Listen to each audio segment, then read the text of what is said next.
नमस्ते। चलिए आज बात करते हैं भारतीय इतिहास के एक ऐसे चैप्टर की जिसने जमीन पर एक बहुत ही गहरी छाप छोड़ी है। ये कहानी है मुगल साम्राज्य की, एक ऐसी डायनेस्टी जिसने 300 साल से भी ज्यादा वक्त तक राज किया और यहाँ के आर्ट, कल्चर और एडमिनिस्ट्रेशन को हमेशा हमेशा के लिए बदल दिया। तो ये सवाल वाकई सोचने वाला है कि आखिर कैसे सिर्फ एक राजवंश ने एक पूरे के पूरे युग को डिफाइन कर दिया। चलिए इस सफर में इसी सवाल का जवाब ढूंढते हैं, उनके शानदार उदय से लेकर उनके आखिरी पतन तक की पूरी कहानी को समझते हैं। तो ये पूरा सफर शुरू होता है 1526 में, जब बाबर ने इसकी नींव रखी।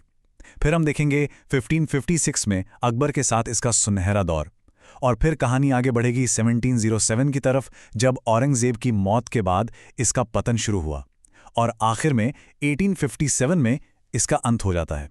तो यह है हमारी पूरी कहानी का एक तरह से रोड मैप। तो चलिए कहानी की एकदम शुरुआत में चलते हैं। हमारे पहले हिस्से में हम देखेंगे कि ये साम्राज्य बना कैसे। ये कहानी है जीत की, थोड़ी बहुत टेक्नोलॉजी की और बहुत सारी अनिश्चितताओं की। सब कुछ शुरू हुआ 1526 में पानीपत की पहली लड़ाई से। मध्य एशिया से आए एक शासक बाबर अपने साथ सिर्फ एक सेना नहीं लाए थे, बल्कि एक ऐसी टेक्नोलॉजी भी लाए थे जिसने जंग का पूरा नक्शा ही पलट कर रख दिया। देखिए, बाबर की जीत का राज उनकी सेना की संख्या में नहीं बल्कि टेक्नोलॉजी में था।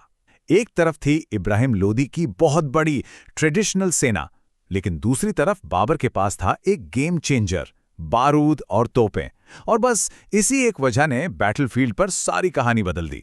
लेकिन ऐसा नहीं है कि जीत के बाद सब कुछ सेट हो गया। साम्राज्य की शुरुआत कह सकते हैं काफी नाजुक थी। बाबर के बेटे हुमायूं को तो शेर शाह सूरी से हारकर कई साल देश से बाहर भी रहना पड़ा, और जब बड़ी मुश्किल से वो अपना सिंहासन वापस ले पाए तो उसके ठीक बाद ही उनकी मौत हो गई। मतलब साम्राज्य का भविष्य एक बार फिर से सवालिया निशानों से घिर गया।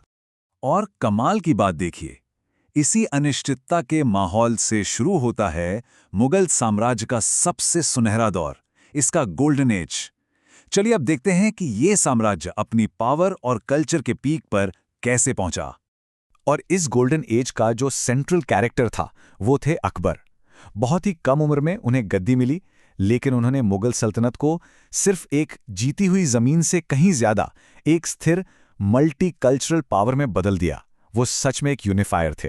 तो सवाल उठता है, अकबर ने ये किया कैसे? देखिए, उनकी कामयाबी के पीछे 4 बड़े स्तंभ थे। पहला, स्ट्रैटेजिक जीतें। दूसरा, राजपूतों के साथ रिश्ते बनाना, मतलब शादियों और मिलिट्री गठबंधनों के जरिए। तीसरा, एक बहुत ही एफिशिएंट एडमिनिस्ट्रेशन। और चौथा, जो शायद सबसे जरूरी था, धार्मिक सहिष्णुता। उन्होंने गैर मुसलमानों पर लगने वाला जजिया टैक्स तक खत्म कर दिया। सोचिए, उस दौर में ये कितना बड़ा, कितना क्रांतिकारी कदम रहा होगा। और इसी ने साम्राज्य को एक गजब की स्थिरता दी। अकबर की इस विरासत को उनके बेटे जहांगीर ने आगे बढ़ाया। हाँ, उनका फोकस जमीनें जीतने से ज्यादा आर्ट और जस्टिस पर था। उनके टाइम में मुगल पेंटिंग अपने पीक पर पहुंची, और हाँ, उनकी बेगम नूरजहां, वो भी एक जबरदस्त पावरफुल फिगर बनकर उभरी।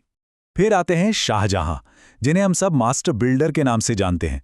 उनके दौर में साम्राज्य की जो बेहिसाब दौलत थी वो संगमरमर की शानदार इमारतों में बदल गई। मतलब मुगल आर्किटेक्चर अपने एब्सोल्यूट जेनिथ पर था।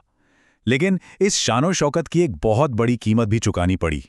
और उनकी सबसे आइकॉनिक बिल्डिंग्स, उनमें सबसे पहले तो आता है ताजमहल, जो उन्होंने अपनी बेगम मुमताज महल की याद में बनवाया। फिर दिल्ली का लाल किला और जामा मस्जिद। ये इमारतें आज भी मुगल शान की गवाही देती हैं। पर यह भी सच है कि इन्होंने शाही खजाने पर बहुत बड़ा बोझ डाला था। लेकिन कहते हैं ना, हर चढ़ाई के बाद एक ढलान आती है। और अब हम कहानी के तीसरे और आखिरी हिस्से में पहुंच रहे हैं, महान पतन। यहां से साम्राज्य के अंत की शुरुआत होती है। और इस दौर का जो सबसे अहम चेहरा थे वो थे औरंगजेब, आखिरी महान मुगल सम्राट। उन्होंने साम्राज्य को उसकी सबसे बड़ी सरहदों तक फैलाया। मतलब ज्योग्राफी वाइज सबसे बड़ा मुगल साम्राज्य औरंगजेब के टाइम पर था, पर उनकी ही नीतियों ने इसके पतन के बीज भी बो दिए। अच्छा, 1 मिनट के लिए याद कीजिए अकबर ने क्या किया था। उन्होंने एक सहिष्णु, एक मल्टीकल्चरल स्टेट की नींव रखी थी, जो अलग अलग तरह के लोगों को एक साथ जोड़कर रखती थी। और अब देखिए औरंगजेब ने क्या किया। उन्होंने इस पूरी पॉलिसी को पलट दिया। जजिया टैक्स वापस ले आए और एक सख्त धार्मिक नीति को अपनाया। जाहिर है, इस बदलाव ने साम्राज्य के अंदर ही टेंशन पैदा करना शुरू कर दिया। तो इसका नतीजा क्या हुआ? दक्कन में सालों साल चली लड़ाइयों ने और पिछली पीढ़ियों की शानो शौकत ने शाही खजाना लगभग खाली कर दिया। साम्राज्य के अंदर ही टेंशन बढ़ने लगी और जैसे ही औरंगजेब की मौत हुई, सेंट्रल अथॉरिटी मतलब दिल्ली की पकड़ तेजी से कमजोर होने लगी।